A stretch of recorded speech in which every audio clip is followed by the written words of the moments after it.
All right, so can we get started? Yeah. Okay, so cool. I'm Ishan, and I'm going to be hosting like this workshop for TSI, and it's part one of like three for like generational AI. And the way we're going to be doing this is that I have like a bunch of slides, notes, and like code written down in this collab notebook, which I've sent on like the Discord for DSI. I don't know if you guys are on the Discord, but if you want to follow along with like the notebook, you're gonna have to like join the Discord and just click on like the collab notebook. You can either copy it over or you can just like view it normally. So to get started, how many people are like how many people are completely like new to AI? Like they know nothing about AI? 1, 2, 3. Okay, fair enough. Especially for like you guys, I've not made this workshop like super technical. Some things to like follow along are if you guys have any questions about what I'm saying, you guys can just stop me, raise your hand, and I'll answer any questions that you guys have. And secondly, it's going to have like some math, very basic like calculus and like probability. Does everyone in this room know what like the mean and like a standard deviation are? Yeah, I think that's pretty much all you need to know for like this workshop. So let's begin. So one of the core concepts that governs like generative AI is something called information encoding. What information encoding essentially says is that if you have like information that's like super big, it has like a lot of components. Let's say you're working with like a 4K image, 4K images have like, I don't know, somewhere around 4,000 pixels. That's a lot of like data to be working with. And let's say you want to like extract, let's say you want to analyze like a bunch of like 4K images to see what kind of like animals they have in them. So that's a very common machine learning problem. Looking at like images and trying to classify different kinds of objects in them. For our use case, let's say we are talking about animals. Working with like 4K images is pretty hard because you have to imagine that you have 4,000 different ways in which that image could potentially be altered. That's what we call a 4,000 dimensional data object. Essentially, what it means is that each pixel's value can be, I don't know, altered from like 1 to 256. Or if it's like a RGB image, you have 3 channels that can be altered from like 1 to 256. And you have 4,000 different ways in which you can do this, which means the amount of images that you can generate is something like 256 cubed for like 1 pixel times like 4,000, which is a lot of different images that like you might have to deal with. So what you want to do in order to like avoid dealing with like really high dimensional objects is something called information encoding. What information encoding essentially does is that it takes a really high dimensional object or something that's really large in size and boils it down to a really small sized object that contains things that you care about. Now for our particular example of like detecting dogs, you can assume that you'll have like a bunch of images with like, let's say dogs jumping in like parks, dogs running, dogs like sitting on couches. What you really care about is like the dog, which will like encompass something like 25% of the image. The rest, which is like the background, different like, I don't know, people who are standing in the image, other animals which are in the image, you can completely discard them. So what you want is essentially you want to boil down that 4K image to something like, let's say 100 different pixels that will represent items about the dog. So it's a particular example I've like shown, which is like pretty simple. Just like, yeah. So imagine that you want to essentially analyze different images of like eyes. This is a very typical like image. You can see perhaps like the sun is coming down on the eye. You have like some irrelevant information, maybe some like I don't know, facial structures that are present here. But all you care about in this image is the eye. If I want to analyze different images of eyes, can someone tell me what important features I might have to look out for if I'm specifically targeting like eyes? For example, if I want to work with like eye data, does anyone know what kind of features I would like to target for that? Eye color. Yeah, that's a good one. Does anyone have anything else? Shape, yeah, that's good. And anything else? One last one. Pupils. Yeah, perfect. So those three features that you have like told me encompass like almost around somewhere around like 90% of like all significant information that you can get from like someone's eyes. If I tell you that I know someone who has green eyes which are sort of ovalish and they have like dilated pupils, you can imagine what that eye looks like, right? And I've just told you three pieces of information. Do you need to look at like something like this 4,000 dimensional image to basically figure out how I can like, I don't know, visualize an eye with like these three dimensions? No. So this is a pretty simple example of how you would essentially need something like 3 to 5 like dimensions or 3 to 5 different features to like represent this eye, and you can completely discard everything else that's in the image about this. So ideally, what you'd want to do if you want to work with this like image of this eye is that you'd want to boil down this image into the color of the eye, the structure, like the shape of the eye, let's say the structure of the pupil, three different features. So what you've done is that you've gone from like 4,000 different features all the way to three features. This is a pretty important like aspect of like machine learning, which is learning important features from data. Because realistically, in like industry machine learning experiences, like in the industry, like machine learning, you're going to work with data which contains like a ton of like redundant like information, and you'd ideally want to filter that out. So information encoding is how you do it. And this is like another example basically showing this is that even if I like blacked out this part of the image, if I blacked out this square, it would change nothing about like the eye that's present in this image. That means this is the only thing that you should be focusing on for your particular task. Now we'll get into something called autoencoders. Now, I talked to you guys about like, reducing this 4,000 dimensional image into like, let's say into like some object that has 3 dimensions, like the color, structure, and the shape. Like I can say that because we're humans, we can like look at this image and we can basically say, oh, this person is really nice, his like his eyes like oval shaped, his like pupils are dilated. But if you want to train a machine to do that, you need some sort of like algorithm to do that. And that's where like machine learning, or like more specifically something called autoencoders come in. So this is the typical structure of autoencoder. What you do here is that you have essentially your first part, which is the encoder, right here. This left section is the encoder. Then you have something called the latent space. And then finally, you have the decoder.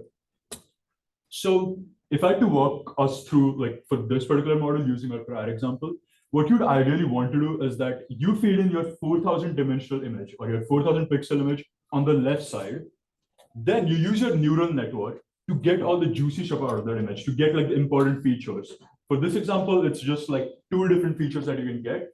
But let's say ideally you'd want to like, I don't know, test out like different like dimensions essentially. This latent space is showing you how many important features that you are going to like boil this image down into.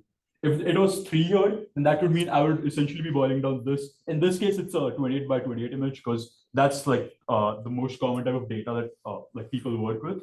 So for this particular image, it boils down this 28 by 28 image into like just 2 dimensions. And then you have the decoder part. Now what the decoder part does is that it essentially looks at these 2 dimensions and then it constructs a 28 by 28 image back from there. So like I told you, if I told you guys to imagine someone with green eyes and like a oval shaped like eye, you guys can like imagine that, right? I haven't like showed you explicitly what the image looks like, but I'm sure every one of you can like generate some particular image of like someone with green eyes and like oval shaped eyes out of that.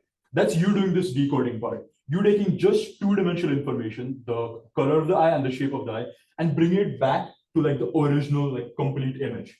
That's what your brain does. And we are basically going to train a neural network to do this.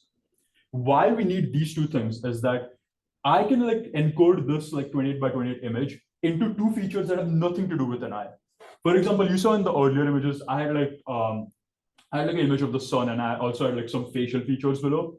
I could like sort of encode this image into like whether it has a sun or not. That's one feature. And secondly, whether it has facial features or not. But me encoding this image into like these 2 features will basically tell you nothing about like what the eye is like or how the eye is structured, right? If I tell you, well, there's an image with like a sun in it and like a person has some facial features, can you generate an image of an eye from it? Well, you just like take a random guess, you'll generate like a random eye. That's not what we want. We want this image to be encoded in a meaningful way in this like latent space or this smaller dimension in order to ensure that this encoding map has like some meaning to it. We just want to randomly take some features from this image and like get those features into this two-dimensional space. And that's where the decoder comes in. How this essentially works is that the encoder at first produces a completely random like two-dimensional representation of your image. Then the decoder tries to guess the original image out of this two-dimensional representation. Now you can guess that if this is like translating this image into like two random like numbers here, then this will basically have no luck trying to like generate this back from like this two-dimensional image, because this is completely random. It has no relation to do with like what the eye structure was. So what it does is that this neural network makes a really bad prediction. Then we use a process called backpropagation. I'm not going to go into backpropagation here because that's a really like big lecture, but DSI has like a YouTube like lecture on it, so you guys can see that if you want to. But essentially it uses backpropagation, which is essentially it looks at its prediction, sees what parameters caused an error, and then updates those parameters. So essentially it found out that what it generated here was completely random and conveyed no like important information. So it used backpropagation, and then after like 100 like iterations of backpropagation, you finally find out that this encoder is starting to like convey color information in this node and structure information in this node. And you'd expect that using this information, using the color and structure of an eye, this decoder should be theoretically able to like construct the original image somewhat accurately based on these two dimensions. That's how this like autoencoder essentially works, is that we are trying to learn how to boil down a really high dimensional object into a small dimensional space with meaningful information. And we're doing this by basically checking if we can train a neural network to get back from the slow dimensional space into your like original input data. So does anyone have any questions about this? Yeah. Why is there only two in the latent space? You can have like, this is just for this particular example. You can have like any dimensions like that you want. I can have like 100 dimensional like latent space here as well. This is just for this particular like example.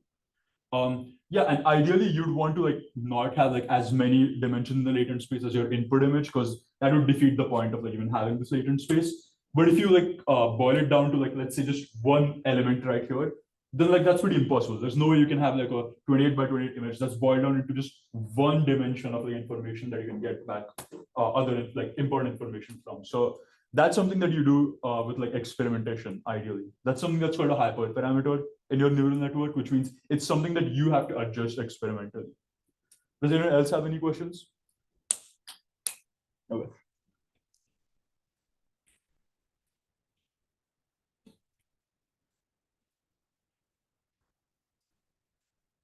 Yeah, so this is like just another like image showing you that if you have two random numbers and you're encoding this image of a green eye, then like this will be also 28 by 28 like image of like just random like numbers back here. But if you have like a good encoding that basically shows you the eye color and the curvature of the eye, then essentially you'll have like something that looks like a 28 by 28 image of a green eye. That's what this image is trying to say. So a key point here is that decoders help ensure that the encoder is learning important information. So another, we've just talked about information encoding for now, and there's a reason for that, and I'll get to that right now. So now we're going to talk about something called variational autoencoders. This section is somewhat math heavy, so if anyone has any questions, they can like raise their hand or like just say excuse me, like stop me. So you look at the encoder and autoencoder, and that sort of looks like this variational autoencoder, except that you have something called like a latent distribution here, and something like called, and you sample from it and you get this latent vector, and all of it looks kind of complex. And you also have something called reconstruction loss. So for those of you completely new to machine learning, a loss function or an objective function is something that a machine learning model aims to minimize. In our particular scenario, a loss function could simply be how far away is like our predicted image from the true image, right? If you have something that's constructed of like completely random numbers here, then you'd imagine that the loss function or the loss output of your model is extremely high because it's not doing what it's supposed to do. Our machine learning model basically takes this metric that's called a loss function and tries to minimize it. If our loss function is basically focused on how far away your generated image is from like the true image, then it minimizing it will basically minimize how far away your generated image is from the true image. That's what a loss function is called. And for this particular model called a variational autoencoder, you have this loss, which is the reconstruction loss plus the similarity loss. So can someone guess what the reconstruction loss is, just from like the wording? And any guess is fine. Like if anyone just wants to spit forward.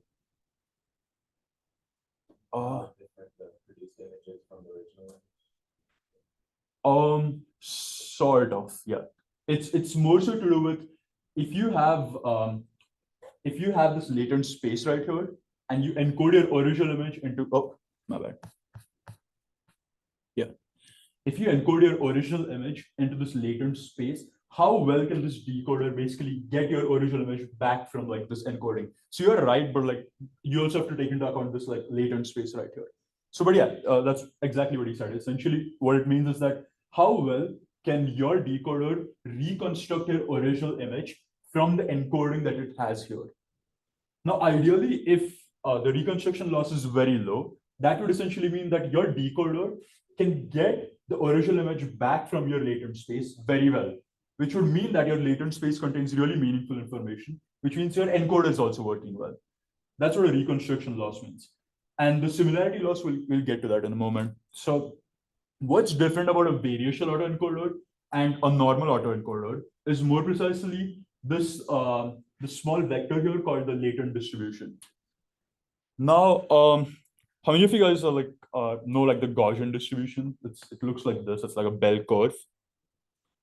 This distribution essentially tells you that if I were to pick a sample randomly out of like this distribution, where would it essentially be from? So it would most likely, when you look at this curve, if I pick a sample, it would very, very likely be from like this part of like the curve, because you can see that it has like with very high probability, these values can get picked. And with very, very low probability, these values can get picked. So this is what's called like a probability distribution, which essentially means that if you have a bunch of different values on like the x-axis, the y-axis basically tells you how likely they are to get predicted or how likely they are to essentially get selected. Now, this part is sort of hard to like conceptualize, but what you have to realize is that given a bunch of like data that you train your machine learning model on, it normally follows something that looks like a probability distribution. Like you'll have, let's say, imagine you have like very, very simple images of like dogs. Then what you'd essentially have is that you'd have like, instead of like numbers here, you'd have different like breeds of dogs. You'd have like pit bulls, German shepherds, golden retrievers, chihuahuas, and so on. And you'd have a probability distribution over them. That's what's called your data distribution. And after that, you have something that's called the generated distribution. What the generated distribution looks like is essentially at the start of it. Oh, sorry, I gotta mix that. Your generated distribution is essentially what you want to match the data distribution. So what I mean by this is that here, whatever images get generated out here represent the generated like distribution. It essentially shows you what's supposed to be generated given you feed something here. And if you remember correctly at the beginning, this is just supposed to be random. So this distribution would look something like this bell curve. Whereas your true data distribution would maybe look something like this, like a different bell curve, or it would spike somewhere and it would like go down, and it would spike somewhere and it would go down. That's your like generated distribution. Sorry, Matt, that's your data distribution. Sorry. This is the generated distribution. The data distribution is what we want to learn using this variational autoencoder. So the way in which we'll do this is essentially every time we get like some input, instead of getting like a small latent vector for it, we'll instead get like a mean and a sigma value for it. What this will essentially mean is that instead of like putting an x here and always getting like the same encoded distribution here, we'll figure out if we put an x here, what are the possible values of like this latent vector we can have that will give us a good distribution over here. Because ideally it's not, you won't expect that once you put in like a image of like a green eye here, there's only one combination of like latent vectors here that can generate a original image back. There will be a bunch of different latent vectors. Something like, for example, if you have like a binary variable for like a green eye or not a green eye here, then it will obviously be the same each time. You'd want a 1 here. But for structure and like shape, that's a continuous numerical variable, right? You can have different values for that variable. So you'd expect if I have 0.1 here and 0.15 here, they should ideally give me like the same output right here. That's why we basically want to define a distribution over like our input that will determine all possible latent vectors that get us our original image back. So what we're doing here is that we're going from like one like fixed encoding, which is like one fixed image goes to one latent vector, which goes to one original image back, to one image goes to like a probability distribution of like latent vectors. And then that distribution, we like we have this distribution here. Our distribution of our latent vectors will also look something like this. And then we'll pick one of those latent vectors from the distribution and then decode it to get our original image back. I know this section is kind of confusing. Does anyone have any questions? Yeah. So when you are taking a latent vector from your distribution, are you taking the one that's the most common, or You're like when you sample something, you're technically randomly sampling things, but certain things are more likely to be sampled than others. So you're not taking the thing that appears most likely. What you're doing is that if you sample, let's say 100 different latent vectors, then essentially the distribution or the curve you'll find that they lay on will basically look like this, something like this. So here, like when you sample from a Gaussian distribution, you don't always pick the value that lies here. It means you're most likely going to pick this value here, but there's also some chance you can pick a value here, and a very, very rare chance that you'll pick a value from here, essentially. Do you get what that means? So like, we're not going to just like pick the value that gives us the maximum over the distribution. We're just going to use that distribution to sample from something. And there's a very specific reason why we're going to do this is because we are essentially going to use this distribution to basically get new latent vectors that we have never seen before, and then decode them to get new images that we have never seen before. That's like the unique contribution of this variational autoencoder. With autoencoders, you cannot do any sort of generation because it's just a one-to-one mapping. I get this image, I get this encoding, I map the image back. There's no scope to like generate new stuff. That's why what we want to do is we want to get an image, get a distribution of our latent vectors, and then select one of them, sample one of them, and then decode them back to the original image. By doing this mapping, once we train this model completely, what we can potentially do is that we can sample from one of these latent vectors, something that we have never seen before, and basically decode it to get an image that we have never seen before. That's the sort of intuition behind like the sampling approach. Does anyone have any questions about that? It kind of tripped me up when I like first read about it. So if anyone has any questions or like anyone wants me to clear up on something, I'd be happy to do that. Okay. So just to like reiterate one last time, you put in the input image, you'll get this distribution over latent vectors, you'll pick one of those latent vectors, and then you decode them back. That's for the training process. As for the generation process, you need to completely ignore this encoding part, and you just pick one latent vector from this like distribution that's defined here. Because we just don't have one latent vector here, as it would have been in autoencoders, and you have a distribution, we can pick many different like latent vectors, and we can decode them to get an image that we have never seen before. If we pick a latent vector that we have never seen before, which is probably likely. So, yeah. So essentially, this is like a good example of how like picking goes. Imagine that this square is a two-dimensional latent space. So you guys know that like two-dimensional, actually no, is it? Sorry, my bad. This is a three-dimensional latent space because planes exist in like 3 dimensions. So imagine that this represents your latent space. What you can do is essentially you can literally pick points from this like plane that you see here and get new images. That's how it's basically done. In your training process, your image will be encoded to one of these points on the surface, and that'll be decoded back. But now that you've learned what the surface looks like, you don't need to stick to the points that like the map onto the surface. I can pick a point that comes from here. Imagine that these are the images that encode to these points. Now I learned that this is like the surface of my latent space. Now instead of picking from these points, I'll just pick from some point here, and I'll see what new image I can get. And you're guaranteed to get something that basically looks like your original images, but it's something that you have never put into your training data set. It's completely new and completely random, but it's pretty cool to see. Does this sort of like make things clearer? Yeah, sorry. Where do you get the latent distribution from? The latent distribution is something that you learn based off like examples. So here, you'd ideally want to do back propagation. So you basically put your like image in, you get all of this, you get back your original image, then you perform backpropagation to basically learn these two things. And for people who are experienced with backpropagation, you might be wondering if you guys aren't experienced with neural networks or backpropagation, you can just ignore this.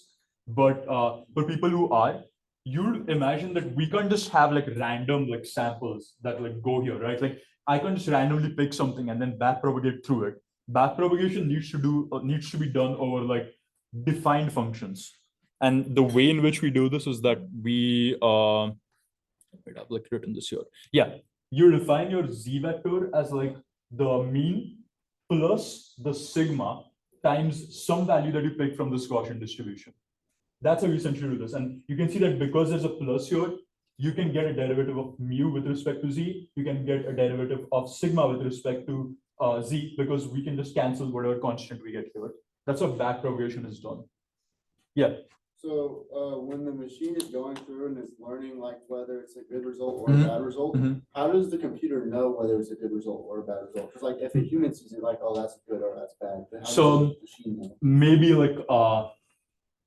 there's a specific loss function called binary cross entropy. If you're not interested in going behind with the math behind it, you can see that each pixel is represented as a value from 1 to 256, right? So you'd expect that images which have the same value in each pixel are close together, right? So a very simple approach would just be subtract the value of pixel 1 from pixel. Say if this is your true image and this is your generated image, let's say what we want to do is you want to go through each pixel and subtract their values. And you'd expect that image that's really close would give a value that's close to 0 for each pixel. But an image that's really far away would give values which are really, really high for each pixel. Does that make sense, sort of? I guess so, yeah. So if the dog is in a different part of the generated picture, then it might say, oh, that's completely wrong. Yeah, so maybe what it would do for that, because when you're training, you want the images to be in the same position. So yeah, if the dog is in some completely different area, then you'd expect that the pixel values don't match up from image to image, which would mean that it's a high loss image. That means it did badly on that image. Yeah. And when we're talking about these types of AI specifically for image training, it's just image training, right? Because there's other AI that you use you text to speech, you're typing, you're asking the AI prompts, this doesn't apply to that, right? This does apply to that because something you have to learn, maybe you learn it about AI, maybe once you get into the coding part of it, is that any data that you have that's fed to a machine learning model is fed as numbers.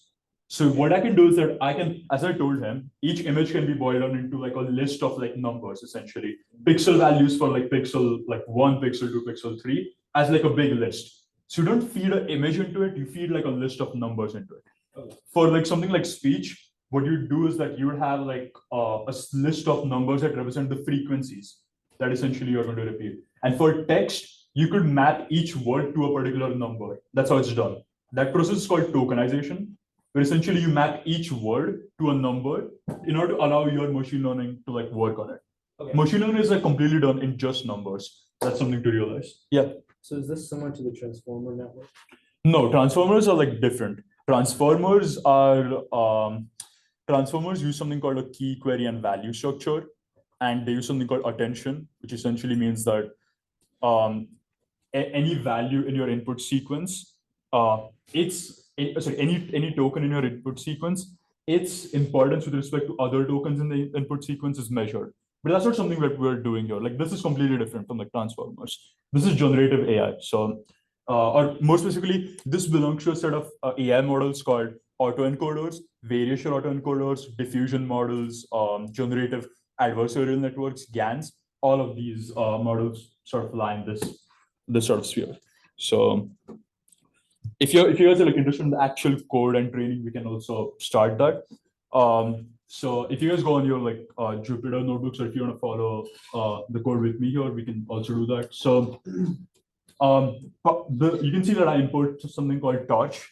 PyTorch is a very important library that's used for most machine learning projects. You also have TensorFlow and Keras, two other machine learning libraries, but for this particular example, I'm using something called Torch.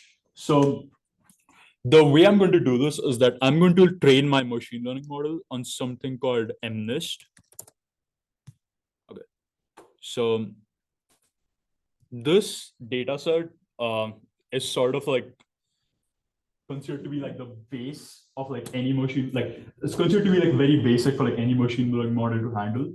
These are like sets of 28 by 28 pixel images of like digits drawn by American high schoolers.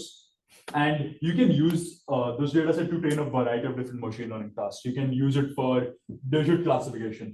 You take an image, you feed it through the machine learning model, it predicts what image you have, what digit you have. Or you can use it for training generative models, which we're going to do today. So if you guys want like intuitive explanation of how we could go about this, is that we will feed this 28 by 28 image into our encoder. Then we'll get a latent representation of like that image, which we will then feed into a decoder to see if we get the same image back. Our intuitive example of what the latent space could look like is perhaps the number of curves. Like you can see 3 has like 2 right facing curves. 3 has like one curve that goes here, one curve that goes here. 6 has a curve that faces to the left. So perhaps that could be one dimension that you measure things on. Perhaps what you measure it on is the number of straight lines, the number of angled lines that you have in an image. That's an intuitive explanation of what a latent space could look like. Like, for example, if I tell you, the image has like 2 straight lines and 1 angled line with like 0 curves, you can maybe guess it's something like 7, because that's the only digit that has 2 straight lines that are angled without any curves. But a big thing to like realize here is that this is me telling you that this is perhaps how you can do it. Machine learning models do not like they absolutely do not like encode information in this latent space, or like this example that I've given you. There is no guarantee that your latent space will represent the number of curves in an image or the number of straight lines in an image. It will be a very complex feature that it is somehow learned to differentiate images based off of. A lot of times what goes wrong is that we try and like imagine these intuitive explanations of how these machine learning models work. And sometimes they may be true, but you have to also realize that more often than not, the latent dimension or the meaningful features that we'll have here will not make sense to us at all. It's very rare that we can see something that we can actually, look at and see, oh, it's actually measuring the number of lines in a digit, or it's measuring the number of curves in a digit. That very rarely happens, if at all. So that's something to keep in mind. That's a part of why machine learning is sort of so confusing, is that it's boiling down this image into a bunch of features that apparently it can decode images back from very well, but we have no idea what these features mean or how they're generated. Yes. So it's sort of like you're passing these images in through the encoder, and what's actually going on through the different cycles of backpropagation is sort of like a black box almost. Yeah, that's why they're called a black box, because it's sort of like you don't know why they're updating the way they are. Because like if you know it works, if it works, it works, but you don't know actually like the way I understand a 7 might be different from the way you. Perfect. Yeah. Precisely. The computer might have managed to learn the feature, but it might be learning it in a different way. It might be thinking about it in a different way entirely. Exactly. Yeah. It doesn't have like the necessary schemas that we would. That's precisely how you think about that. So this is the data set that we'll be working with. We have I forgot how many images that we have, but I think it's somewhere around like 1 million different images of all of these different digits. And what we'll do is essentially we'll feed them into a variational autoencoder, learn an encoding into a distribution over the latent vectors, get one vector out of that, put it through the decoder and see if it does well. If it doesn't do well, then you backpropagate, you change your machine learning model, and you keep doing that for a bunch of cycles. And one thing to understand here is that the latent distribution matters, because you will most likely pick the vector that in that particular distribution. If you saw the thing that I showed right here, imagine that this is your latent distribution and this is the vector that you're most likely to pick. If you keep on picking this vector and you realize that the image that's getting decoded is essentially really bad and it's not the original image, then you'll shift this like distribution away from this mean. So you realize that, maybe this isn't the latent vector that needs to be most often picked. Maybe you want this distribution to like go towards this manner, where essentially when you find out that whenever this latent vector gets picked, your decoded image is really good. So that's how it shapes and changes the distribution of the latent vectors after like many different learning iterations. So for the code, ideally Is the weighting distribution always a normal curve, or can it be like? it's not always a normal curve. This is just how I like wanted to show it in order to like make it intuitive. You can have any like weird probability distribution. So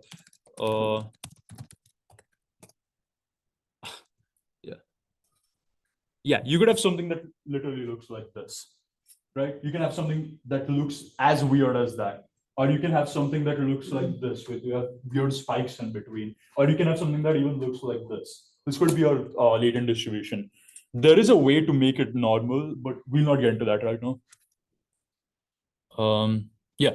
So does this distribution apply to every single weight in the algorithm, or is it? This distribution essentially shows you so okay, if I go back to like this here, once you in your variational autoencoder, once you put in some image here, you're just getting a mu and like a sigma, which is like the mean and the standard deviation of the probability distribution of latent vectors for this image. So for each input that you put in, you'll get a distribution here.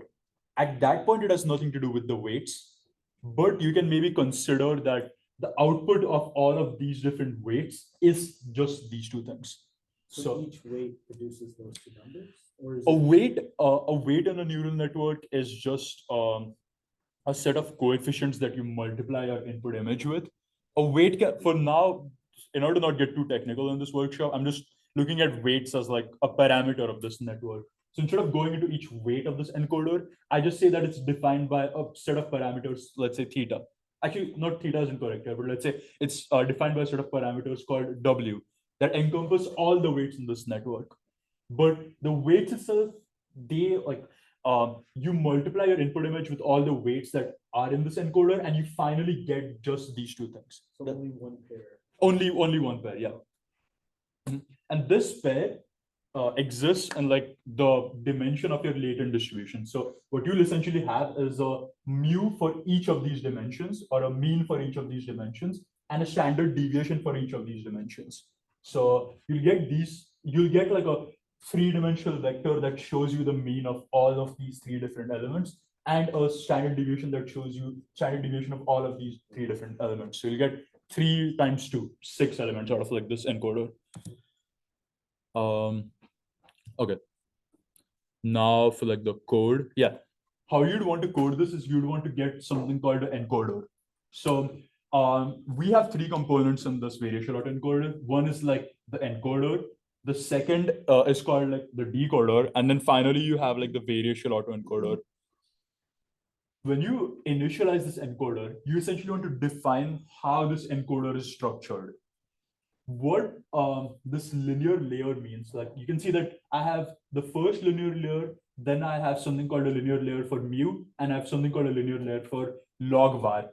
Log var is basically the logarithm of variance, but you can ignore that for now. Just think of this as like the variance.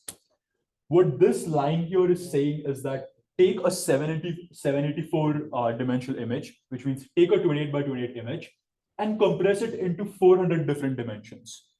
So you take it from 784 to 400.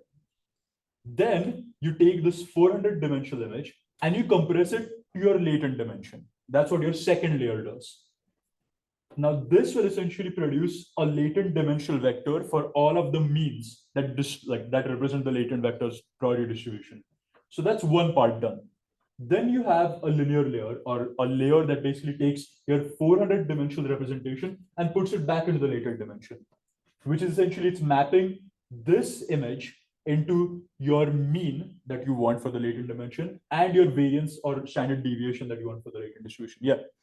So is compressing it in multiple steps help you better prioritize certain features? Yeah, so the higher number, like you can see here that I'm doing it in 2 steps, right? You have something like 784 times 400 different weights in this layer.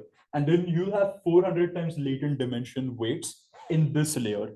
If I'd have directly compressed the layer 784 into 2 latent dimensions, you can see that I would have 784 times the latent dimensions, right? So you can see that in the second case, we have less weights compared to the first case.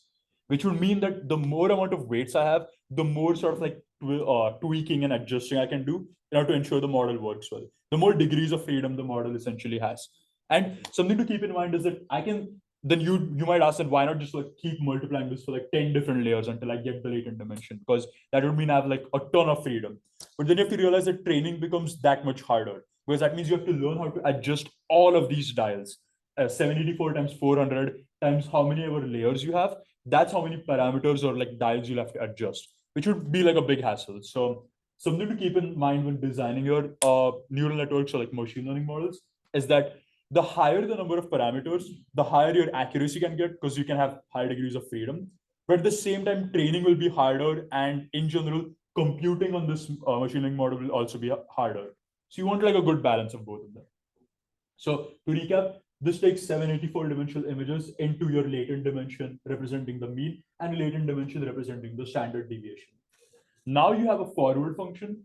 All this does is that it takes your image, puts it through the first layer, which means that it compresses 784 to 400. Then it gets a mu, which is the mean, by putting it through the mu layer. It goes from 400 to the latent dimension. For logvar, it gets your 400 dimensional representation and gets back a latent dimension by putting it through this layer. That's all it's doing. And then it returns the mean and standard deviation associated with the probability distribution of latent vectors for that particular input image. Yeah. What's the purpose of doing a ReLU normalization? So yeah, I was going to talk about that. In neural networks, especially, you need something that's called a nonlinear activation function. A nonlinear activation function allows your model to basically learn nonlinear data. A rough way to imagine this is that imagine I have like a, yeah, I can like quickly pull up an example, like show you guys.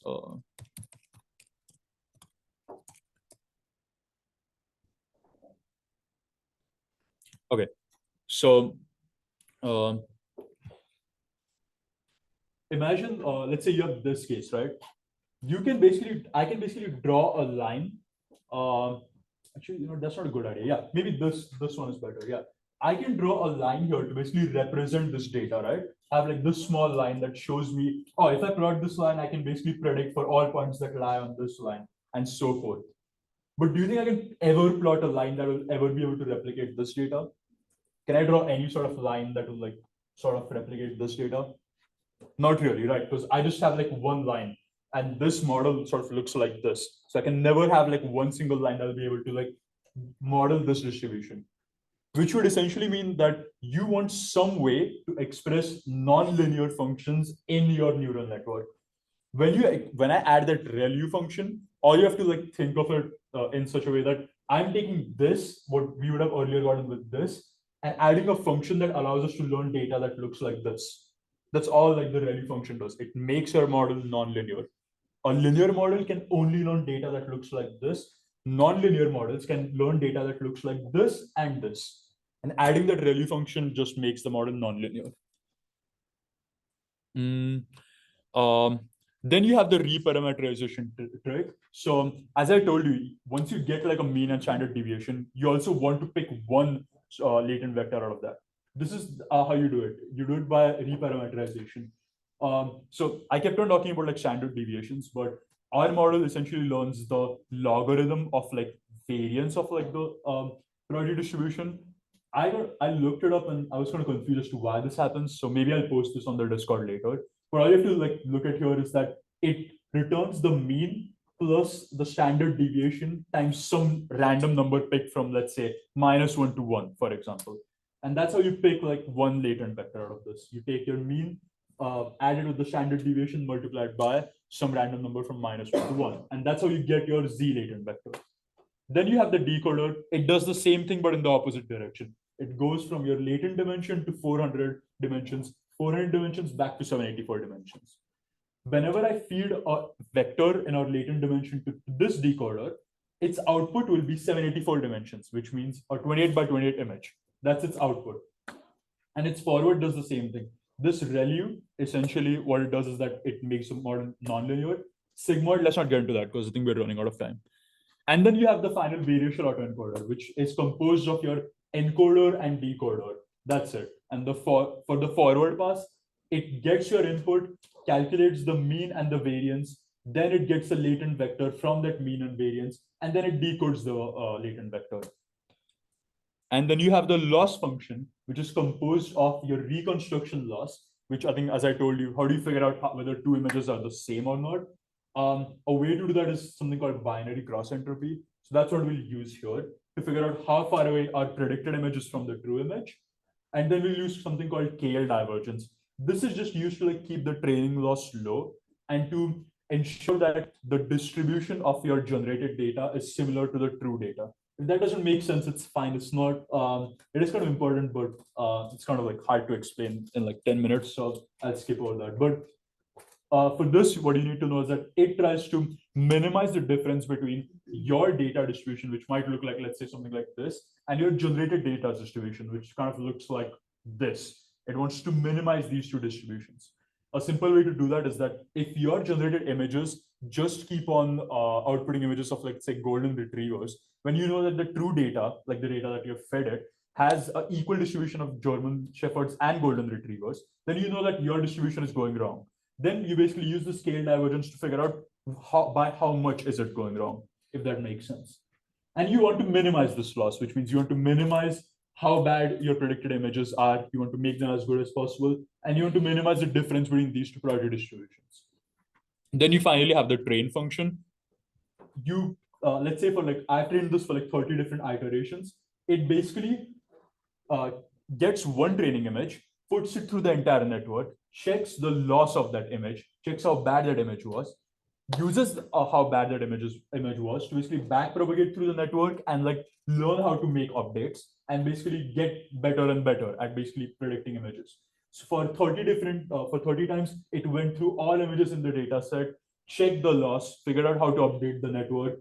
When I do something called loss.backwards, it means that see the loss and go backwards throughout the network to update all the parameters of the network and make them better. And then I do this for 30 different iterations. And at the end of it, you get something that looks like this. These images sort of like, these are completely AI generated images. I have not generated these images. The way I did this was that I picked some latent vectors from the distribution that we got, and I just decoded them. And that's how I got these different images. You know, all of these images, they sort of like look like shit, but like they that's because I only trained this model for like 30 like iterations. But if I trained it for, let's say, 100 or 200 iterations, they would be much clearer. And you can sort of tell what these images look like, right? You have a 1, 8, 6, 3. I don't know what that is, but like a 6, 1, 2, 9, maybe an 8 or a 9, 9 and 1. So these are completely artificial images. This was a very small training data set, but imagine now if you have a big data set that contains different dogs or like, I don't know, precedents, and you want to like create a new image that shows, let's say, a new politician or a new dog. This is the exact method you'd use to basically do something like that. This is how you basically learn like the variational autoencoding of that image. Does that make sense? Yeah. Anyone have any questions? Yeah. So how would they like combine the images? Because like I see that the AI has generated those that based off of other images, right? But how do they take like one thing based off one image, one thing based off another, like combine them? What do you mean by combine them? Well, because like when you say, let's say like an alligator with a hat, should I find like what a hat is and what an alligator is? Then you have to construct a big variational autoencoder that learns just plain hats. Then it learns plain alligators, and then it essentially checks objects with hats on them. And then when you put in like an alligator and a hat, that's how it learns. So you'd want to like have your encoder learn how to essentially generate hats. Then you'd want your encoder to learn how to generate alligators. This would be done in 2 different training processes. And finally, you'd want it to train on hats on different objects, essentially. And then you'd use some combination of the 3 variational autoencoders to get like alligator with a hat on it. On a big, large scale, all of these variational autoencoders are not really used as much for like large scale data, but you'd have different neural networks that train for like many different images. Like we have like billions and trillions of images online. They check how to generate all of these different things, and then they are combined in the way that you have one network that can do something, its output is fed into another network that can do something, and its output finally is something that you see. So in your case, you'd have network that takes text, converts it into some latent space, which is then fed up into like some variational autoencoder to generate an image, which is then fed into some other variational autoencoder that can take images of, let's say, alligators and put hats on them, and then you finally get your output. Does that make sense? Okay. And I think, this is like the last part of the lecture. This is essentially to show you when I plot our like different images, like the latent space I've used for like training the images is like 2-dimensional. So once I plot like the points that each of these images land on, you can see that this data is very well separated. You can tell apart the ones, you can tell apart the sevens, the zeros, and so on. You can see that all of these different latent points are very distinct from one another, which essentially means that you don't need much more than 2 dimensions to represent that 784 dimensional image. It is kind of insane to think about. Went from 784 dimensions to 2 dimensions. And that's essentially what this is trying to show, is that this is how information encoding is done. And if, in your example, if you want to pick a new digit out of all of these different options that I would pick this point, which is like 4 and 0, and then feed it into my decoder to get like an image back. That's how you generate a new image. And so that's how it's done for like small scale data.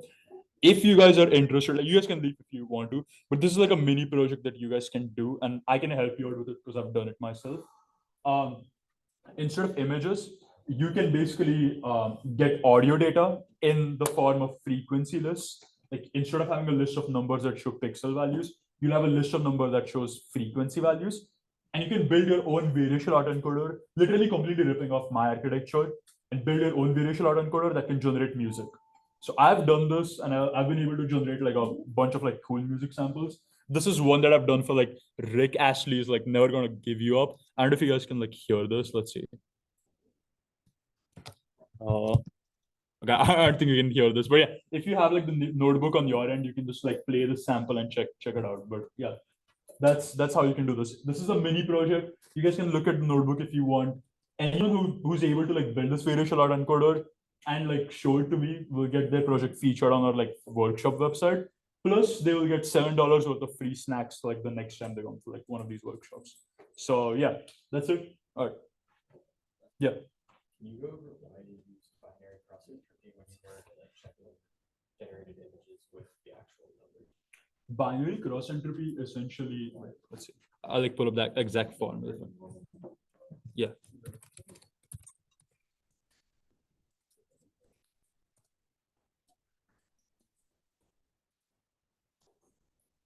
Wait, that's not, is it?